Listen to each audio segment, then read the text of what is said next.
Hello students, आइए देखते हैं चैप्टर 13 का पहला हेडिंग है आपका एमीन। ठीक है, और एमीनों की संरचना के बारे में। पहले एमीन देखते हैं, एमीन क्या होते हैं। तो एमीन को अमोनिया के एक, दो अथवा तीनों हाइड्रोजन परमाणुओं को एल्किल और अथवा एरिल समूहों द्वारा विस्थापित कर प्राप्त हुए व्युत्पन्न के रूप में माना जाता है।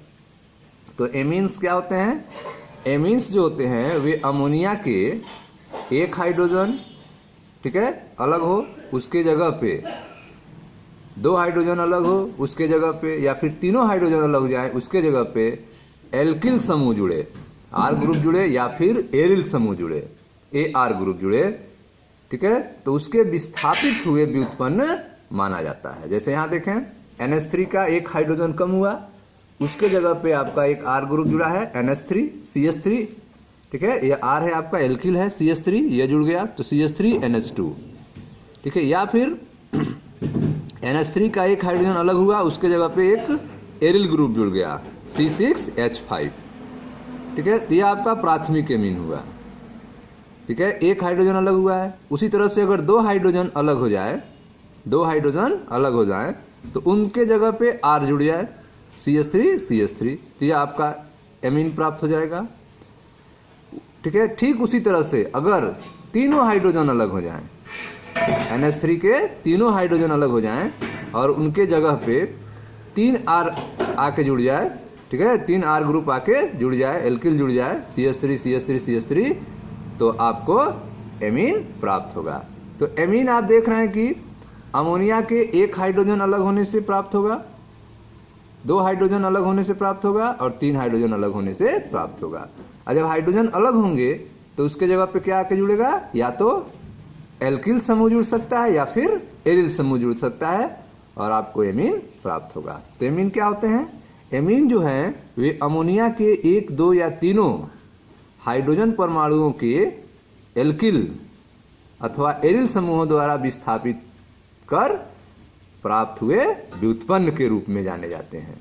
ठीक है ना, तो यह एमीन्स व्युत्पन्न होते हैं जो अमोनिया के एक, दो या तीन हाइड्रोजन को अलग करके एल्किल या एरिल समूह के जुड़ने से प्राप्त होते हैं। ठीक है, यह आपने देखा। अब आप देखें एमीनों की संरचना। एमीनों की संरचना कैसी होती है? ठीक है, तो अमोनिया की तरह, अमोनिया की भांति एमीन का नाइट्रोजन परमाणु त्रिसंयोजी है। जैसे अमोनिया का नाइट्रोजन भी त्रिसंयोजी होता है, उसी तरह से ठीक एमीन का नाइट्रोजन परमाणु भी क्या होता है? त्रिसंयोजी होता है। एवं इस पर एक असहभाजित इलेक्ट्रॉन युग्म होता है। ठीक है, नाइट्रोजन पर एक जो है लोन पेयर इलेक्ट्रॉन पाए जाते हैं। तो अमोनिया की भांति अमीन का नाइट्रोजन परमाणु त्रिसंयोजी होता है और इस पर एक असहभाजित इलेक्ट्रॉन युगल होते हैं। ठीक है, एमीन में नाइट्रोजन के कक्षक sp3 संकरित होते हैं। एमीन में जो नाइट्रोजन का ऑर्बिटल होता है, कक्षक होता है, उसका संकरण क्या होता है? sp3 होता है। एमीन में नाइट्रोजन के कक्षक sp3 संकरित होते हैं और एमीन की आकृति पिरामिड होती है। ठीक है, जैसे अमोनिया की आकृति आपने पढ़ा था पिरामिड होती है, ठीक उसी तरह एमीन की भी आकृति क्या होती है? पिरामिडी होती है। ठीक है, नाइट्रोजन के तीनों sp3 संकरित कक्षक में से, नाइट्रोजन के तीनों sp3 संकरित कक्षकों में से प्रत्येक एमीन के संगठन के अनुसार हाइड्रोजन अथवा कार्बन के कक्षकों से अतिव्यापन करता है। तो जो नाइट्रोजन का तीनों sp3 संकरित कक्षक है वह एमीन के संगठन के अनुसार, प्रत्येक एमीन के संगठन के अनुसार वह हाइड्रोजन अथवा कार्बन के कक्षक से ओवरलैपिंग करता है, अतिव्यापन करता है। ठीक है, सभी एमीनों में नाइट्रोजन का चौथे कक्षक में एक असहभाजित इलेक्ट्रॉन युगल स्थित होता है। जो नाइट्रोजन का चौथा कक्षक होता है उसमें असहभाजित इलेक्ट्रॉन युग्म रहता है, लोन पेयर ऑफ इलेक्ट्रॉन रहता है। ठीक है, असहभाजित इलेक्ट्रॉन युगल देखे जानते, असहभाजित इलेक्ट्रॉन युगल की उपस्थिति के कारण, जो लोन पेयर ऑफ इलेक्ट्रॉन्स हैं उसके कारण जो है असहभाजित इलेक्ट्रॉन युग्म के उपस्थिति के कारण कार्बन नाइट्रोजन, ठीक है, कार्बन नाइट्रोजन ई कोण ठीक है, जहाँ पर ई क्या है, कार्बन हो सकता है या फिर हाइड्रोजन हो सकता है। ठीक है, जो एंगल बनेगा वह 109.5 डिग्री से कम होता है। किसके कारण कम होता है? असहभाजित इलेक्ट्रॉन युग्म की उपस्थिति के कारण कार्बन नाइट्रोजन कार्बन या कार्बन नाइट्रोजन हाइड्रोजन का बंध कोण जो है 109.5 डिग्री से कम होता है। ठीक है, अगर उदाहरण लें एक ट्राईमेथिलेमीन का, तो उसमें जो एंगल होगा वह 109.5 डिग्री से कम होकर कितना हो जाएगा, 108 डिग्री होता है। जैसे देखें ध्यान से, यह ट्राईमेथिलेमीन है जिसका आकृति पिरामिडी आकृति होता है।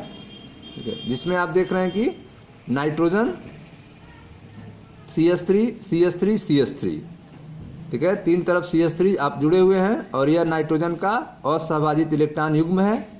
असहभाजित इलेक्ट्रॉन युग्म है। असहभाजित इलेक्ट्रॉन युग्म के कारण बंध कोण का मान 109.5 डिग्री से कम हो जाता है।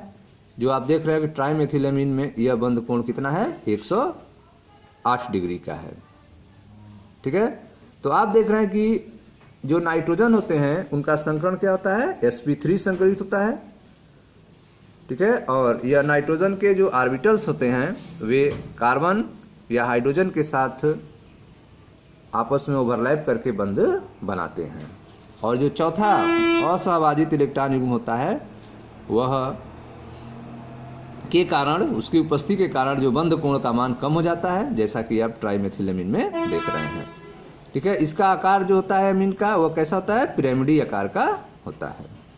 ठीक है, तो यह आपने देखा एमिनो की संरचना के बारे में, जिसमें आपने देखा एमिनो की संरचना कैसी होती है। तो अमोनिया की भांति एमीन का नाइट्रोजन परमाणु त्रिसंयोजी होता है। इस पर एक असहभाजित इलेक्ट्रॉन युग्म होते हैं।